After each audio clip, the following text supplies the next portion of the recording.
écoutez la chaîne 2, il est 12 heures.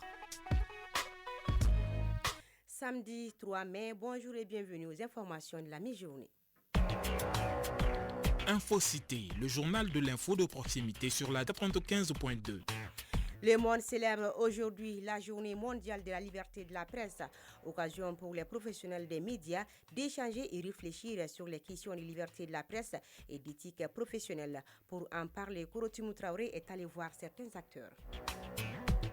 Consolider le cadre institutionnel et politique en matière de gouvernance migratoire au Mali était au centre d'une rencontre dans le cadre du processus de relecture de la politique nationale de migration et de son plan d'action lancé hier ici à Bamako. Mariam Konaté nous en dira plus. L'actualité internationale de ces 12 heures nous sera développée par Sori Ibrahim Traoré et les nouvelles du sport en fin d'édition. Voilà pour les titres, les détails à suivre. Les travaux du premier sommet mondial sur l'audiovisuel et le divertissement se poursuivent à Mumbai, en Inde. Hier, deuxième jour de la rencontre, les ministres en charge de la culture et celui de la communication et les chefs de délégation se sont retrouvés dans un panel sur la thématique dialogue des médias.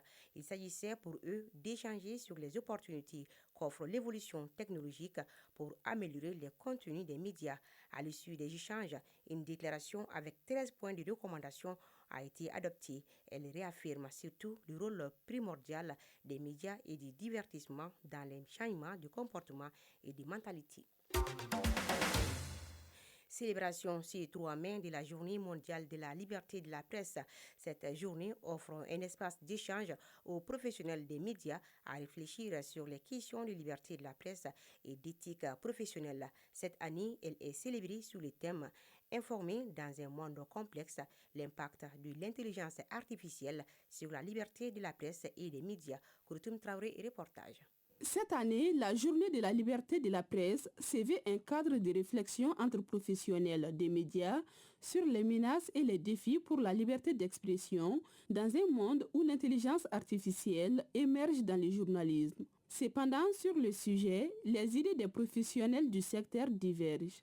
Issa Kabasidibé, journaliste chroniqueur. L'intelligence artificielle n'est pas le contraire de ce que nous faisons. L'intelligence artificielle ne fait pas l'enquête. L'intelligence artificielle ne fait pas l'interview, ne recoupe pas l'information, alors que la quintessence du journalisme, c'est le recoupement de l'information. L'intelligence artificielle ne fera pas ça. Aujourd'hui, nos autorités ont aussi le devoir d'introduire l'éducation aux médias dans les cursus scolaires pour que les gens comprennent les mécanismes des médias. Si nous rentrons tous dans le même dynamisme, c'est là où l'intelligence artificielle va être utilisée et par les journalistes à bon escient, mais aussi par les auditeurs et les téléspectateurs. On va se rendre compte qu'il n'est pas journaliste qui les veut, mais un journaliste qui les paie. Mahamadou Khan, rédacteur en chef adjoint Radio Clédou. Avec l'hyperabondance informationnelle, les gens sont obligés de tout consommer. Donc à ce titre, l'IA joue un grand rôle.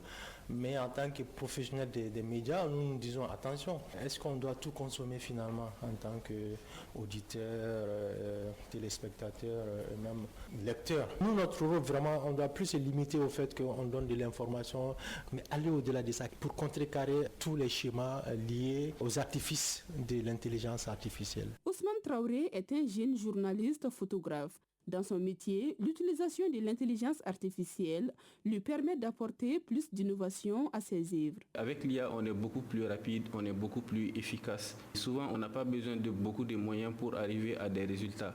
Par exemple, on a des problèmes avec l'audio, c'est plus rapide pour traiter l'audio. On arrive quelque part, on nous dit, bon, ici c'est interdit de faire des images, mais on a une idée de l'endroit, on vient, on parle avec l'IA, on lui dit, ok, j'aimerais que tu me fasses une image comme ça, etc., qui permet d'illustrer. Toutefois, cet outil technologique est utilisé par certains individus pour d'autres fins, comme cela a été le cas de Kadidia Toukone, présentatrice sur OTM1. Il y a des gens qui ont utilisé mon image pour faire leur publicité. Alors en tout, j'ai eu 5 vidéos dans lesquelles je faisais des publicités d'un produit pharmaceutique et puis d'un jeu loto. J'ai eu assez d'appels. Des gens qui ont mordu à la maison. On a utilisé mon image pour faire de la publicité, mais demain on peut l'utiliser pour faire quoi? Abdoulaye Guindo est un spécialiste du domaine. Pour lui, l'IA devra faciliter le travail des professionnels des médias. Le produit il est là et c'est à chacun de savoir comment l'utiliser. Un journaliste dans un contexte peut être bloqué par rapport au thème sur lequel il doit travailler. S'il interroge l'IA, l'IA peut lui dire dans le contexte malien, voici les sujets qui peuvent intéresser l'opinion publique. L'IA va générer des textes pour aider le journaliste. Mais le journaliste doit aller au-delà de ce que l'IA lui donne. De nos jours, l'intelligence artificielle est au cœur de la production de l'information, d'où l'intérêt du thème pour cette édition 2025. Informer dans un monde complexe l'impact de l'intelligence artificielle sur la liberté de la presse et des médias. Bonne journée de la presse. Autre sujet, le processus de relecture de la politique nationale d'immigration et son plan d'action a été lancé hier ici à Bamako. La rencontre a pour objectif de consolider le cadre institutionnel et politique en matière de gouvernance migratoire au Mali, tout en intégrant de manière transversale la dimension genre essentielle pour une approche inclusive. Elle a été présidée par le ministre des Maliens établi à l'extérieur et de l'intégration africaine, en présence de plusieurs responsables gouvernementaux et partenaires techniques et financiers, nous dit Mariam Kourati.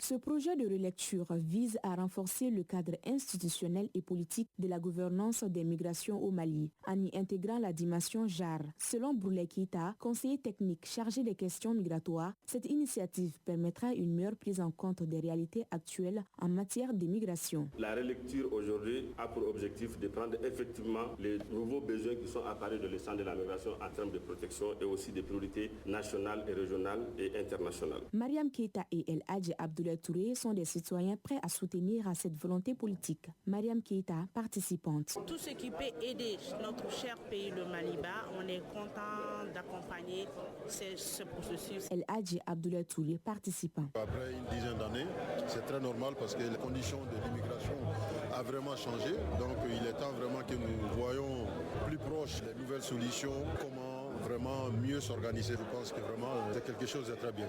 De son côté, le chef de mission de l'Organisation internationale pour les migrations au Mali, cette relecture permet de mieux encadrer la migration. Dr Boubacar Seibou a également rappelé la nécessité de la révision du texte. Cette relecture de la PONAM nous offre l'opportunité de proposer des solutions adaptées aux questions émergentes comme les liens entre la mobilité humaine et le changement climatique, le lien entre le genre et la migration, ainsi que la valorisation du potentiel de la migration comme un levier pour le développement du Mali. Ce processus marque donc une étape importante vers une gestion plus inclusive et actualisée des migrations au Mali.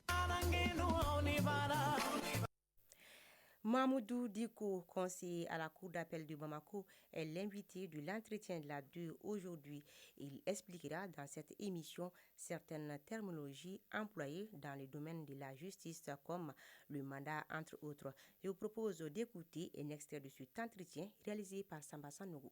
La cour d'appel de Bamako, d'abord, je tiens à préciser qu'en République du Mali, il y a 3 cours d'appel. Il y a la cour d'appel de Mopti dont le ressort couvre la région de Mopti et les régions du Nord en général. La cour d'appel de Bamako, dont le ressort couvre Bamako, Sikasso, Koulikoro, Bougouni et autres. Et la dernière cour d'appel, celle de Caille, qui couvre seulement la région de Caille. Donc, au niveau de la cour d'appel, il y a, comme dans toutes les juridictions, il y a un parquet général. Ensuite, il y a aussi le siège. Donc, le premier responsable du parquet général, c'est le procureur général avec ses adjoints, à savoir l'avocat et les substituts généraux. Ensuite, le premier président, ensuite les conseillers. Donc, l'ensemble de ces magistrats, y compris les auxiliaires de justice et autres là. Donc, c'est ça qui constitue en fait la cour d'appel de Bamako.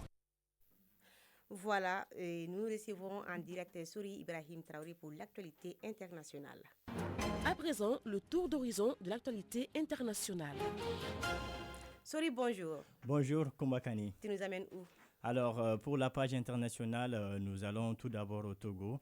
Et l'opposition rejette la 5e République au moment où le mandat de Faure Gnassingbé prend fin ce samedi.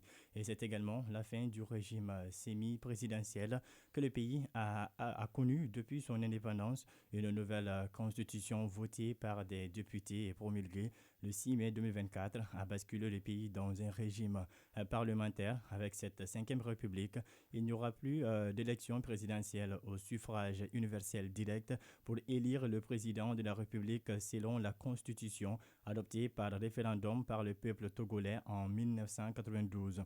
À l'opposé, la nouvelle Constitution votée l'année dernière stipule qu'un président du Conseil des ministres qui aura désormais tous les pouvoirs d'État sera élu par les parlements réunis en congrès avec les sénateurs. Et en RDC, un projet d'accord attendu entre Kigali et Kinshasa, un projet d'accord de paix est attendu entre la République démocratique du Congo et le Rwanda depuis Washington. C'est à la suite d'une déclaration faite par le conseiller principal du président Donald Trump pour l'Afrique, Massad Boulos. Selon ce dernier, le secrétaire d'État américain Marco Rubio rencontrera à Washington dans quelques jours les ministres des Affaires étrangères rwandais et congolais afin de convenir d'un projet final d'accord de paix. Et enfin, Koumbakane, en Tunisie, la condamnation de l'ancien Premier ministre fait parler et l'opposition accuse le président d'avoir mis la justice sous ses ordres. Et pour certains, il s'agirait d'une volonté de Kais Saied d'étouffer toute forme d'opposition. Et c'est d'ailleurs ainsi que le parti politique Ennahda qualifie la condamnation hier à 34 ans de prison de l'ancien Premier ministre Ali Larayed. Cette figure de l'opposition a été déclarée coupable d'avoir facilité les déplacements des terroristes vers la Syrie. Avec lui, plusieurs autres personnes ont été condamnées à des peines allant de 18 à 36 ans de prison par le tribunal de première instance de Tunis, c'est-à-dire Koumbakane. Merci Souri Ibrahim Traoré pour ces tours de l'horizon. Retour au Mali, en prélude au festival Bamaya Kumbé prévu en décembre prochain. Le concepteur de l'émission Yeradoni Dambekene a tenu sa rencontre mensuelle avec les participants venus de Ségou, Kolokani, Kati et Kangaba. Il a été question de faire travailler les valeurs ancestrales du Mali, telles que la valorisation de notre patrimoine culturel, nos tenues vestimentaires, nos langues, entre autres. Aruna Kiadamili a pris part.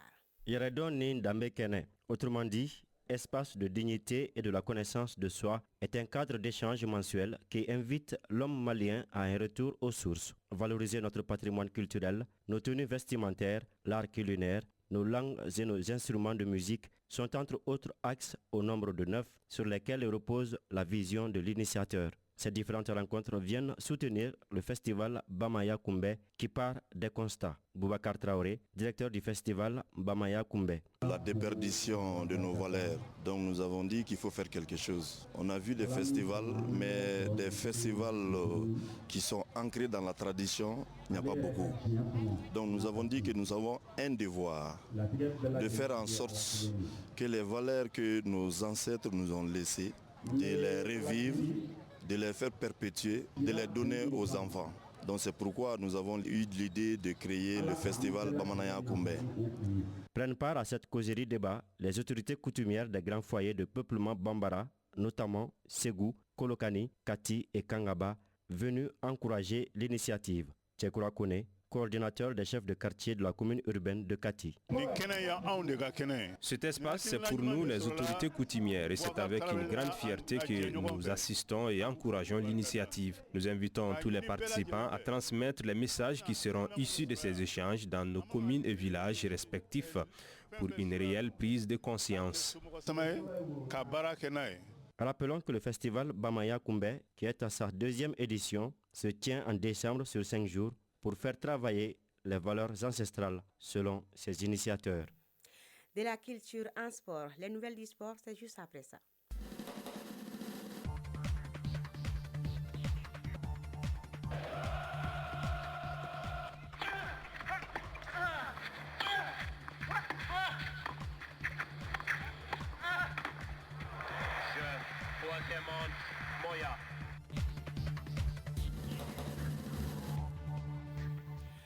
En cyclisme, la 20e édition du Tour du Bénin prend fin ce samedi.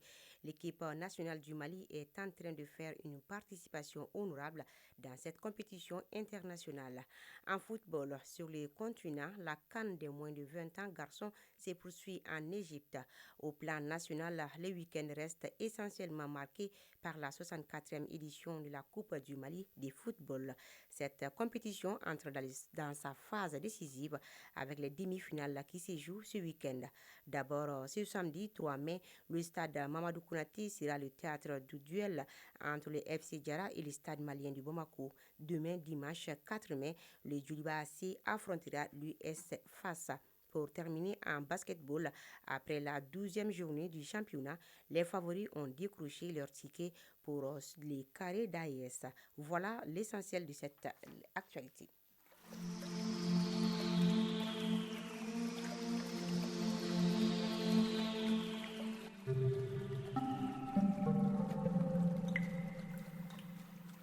Clin d'œil à la météo, il fait beau temps à Bamako et environ à 12h16. Les thermomètres affichent 34 degrés Celsius sur Bamako et environ. Et le coucher du soleil est prévu pour 18h47. Et c'est la fin de ce journal qui vous a été présenté par Aïssata Dit Kumbakani, réalisation Mohamed Bari, Suleiman Fomba, mise en onde Penandao, mise en ligne Baditouri, coordination éditoriale Cédou Traoré et Nyanyalou Traoré. Bonne journée à tous.